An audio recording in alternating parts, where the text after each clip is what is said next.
হয়েছে?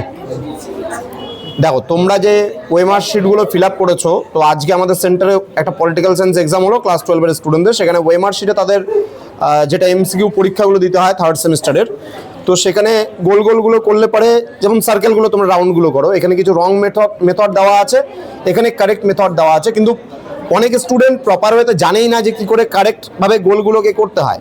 তো ওই জন্য এক একজনে দেখো এই যে এখানে যেমন গোল গোলগুলো বেরিয়ে গেছে, এক একটা শেপ এক এক রকম, এগুলো কিন্তু হবে না। হ্যাঁ, এই জিনিসগুলো কিন্তু মানে ক্রস হয়ে যাবে। যেমন এই স্টুডেন্টটা দেখা যাচ্ছে যে কি করেছে, এখানে ডাবল একটা ক্রস করে দিয়েছে গোল করে, প্লাস একটা গোল করেছে, তো এটা অটোমেটিক্যালি কাটা চলে যাচ্ছে। তো এইভাবে করে গোলগুলোকে ঠিকঠাক হয়নি। এই যেমন এইখানটায় একটা জিনিস মিস্টেক আছে, এটা কিন্তু নেবে না, ঠিক আছে? যখন খাতা চেক হবে এটা কিন্তু নেবে না, রাইট হবে না, এটা রং হয়ে যাবে। বা তুমি যদি হোয়াইটনার ইউজ করো তাহলেও কিন্তু হবে না।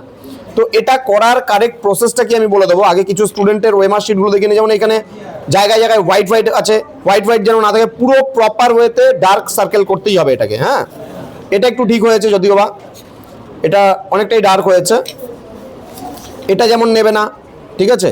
এরকম টাইপের করে অনেকজনের ওএমআর শিট অনেকভাবে ফিল আপ করছে। যেহেতু আজকে ক্লাস 12-এর ফার্স্ট এক্সাম নিলাম, তো সেহেতু প্রপার ওয়েতে কি করে সার্কেল করতে হয় সেটা আমি একটু দেখিয়ে দিচ্ছি।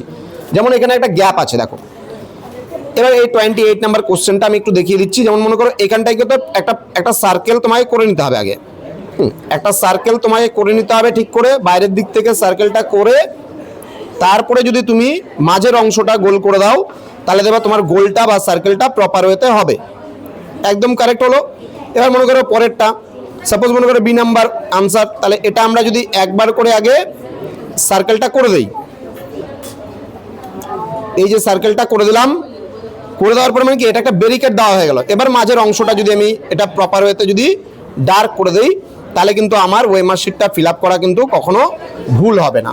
তো এইভাবে করে তোমাদের কিন্তু করতে হয়, ঠিক আছে?